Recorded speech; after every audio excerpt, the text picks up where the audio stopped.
Hi guys! Welcome back to our channel. In the last episode, we landed in beautiful El Nido. Nag-relax sa Liu Beach at nag-explore sa mga magagandang lagoon. Now, it's time for more adventures and unforgettable moments.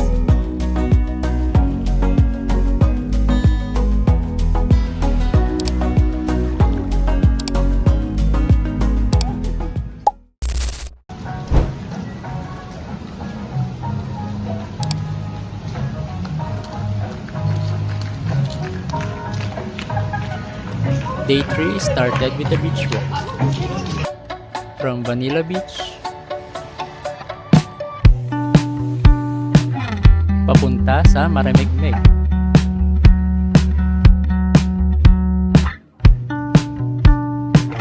And lastly, sa Las Cabanas. Pwede kang umupo sa ilang beach chairs dito sa halagang 500 pesos. But don't worry, it's consumable ng food and drinks. Now, it's time to experience the thrill of El Nido Zipline. Dito sa may bandang Las Cabanas, may nagalok sa amin ng motor sa halagang 50 pesos. Kasi matarik at paakyat ang daan papunta sa starting point ng zipline. Here's the updated El Nido Zipline rates as of October 2025.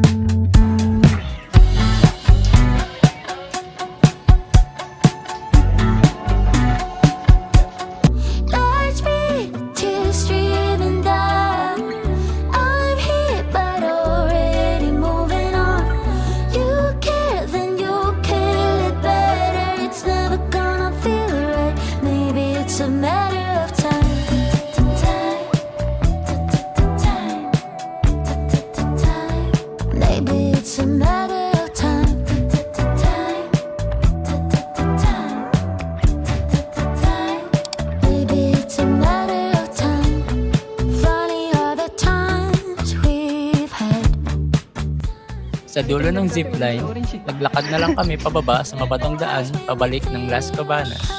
Kasi one way lang yung kinuha namin.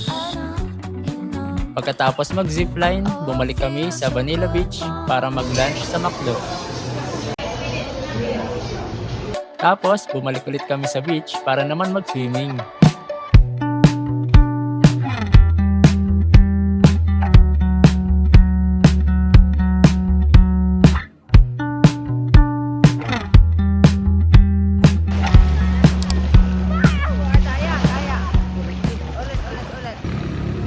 We ended the night eating at Gibu's restaurant.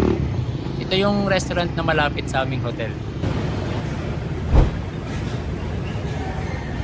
Our day 4 began with an adventure. The canopy walk and dream culture. We also booked this activity sa Klook. You can use our code Mark and Ann Klook to get discounts. You can find our office malapit sa Barangay Maligaya. Walking distance lang ito from our hotel. And here's the current rate as of October 2025. You can save more when you book via Klook. Just a quick waiver to fill out and we're good to go.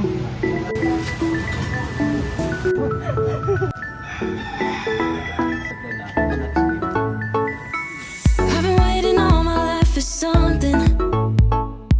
I've been down the darkest roads and up in the clouds, but I've always felt that something's missing. That was until I found you right there in the crowd. You came into my life and started a fire. You made me feel like I could touch the sky. Oh, there's nothing missing now that you're my desire. Now all I have to do is to make you mine. 'Cause I know, and you know what we could be.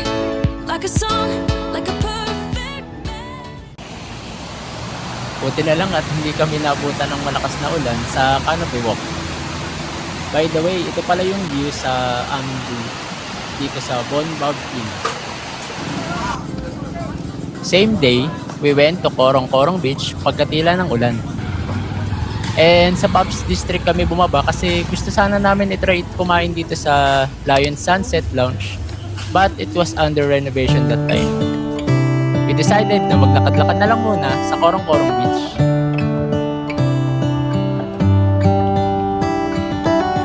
How come the stars come to shine when it's dark from so far away? Show us where we are.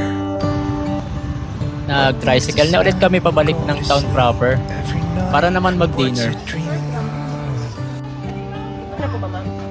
We found a cozy dinner spot with a beach view.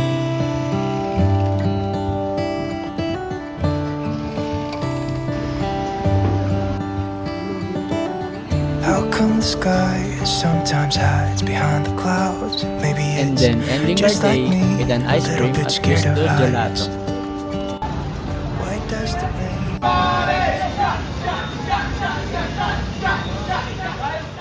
So, this is our last day here sa El Nido. And since 8 PM pa ang flight namin back to Manila, we decided to check into Lime Resort for a day pass.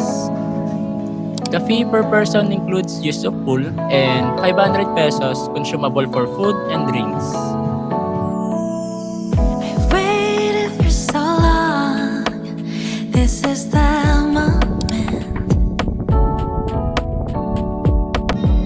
지나온 추억들에 사랑을 더해. Let me have you, pull me closer. 너의 곁에 지켜줄게. My love. This is the perfect way to end our El Nido trip before flying back to Manila.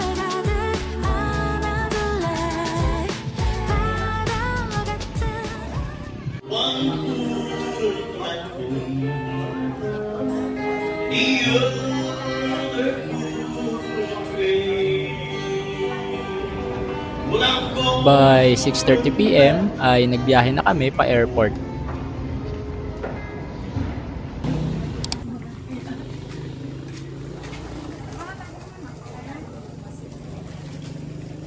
Thank you po. El Nido truly stole our hearts. From island hopping to sunsets, every moment was unforgettable. See you on our next adventure!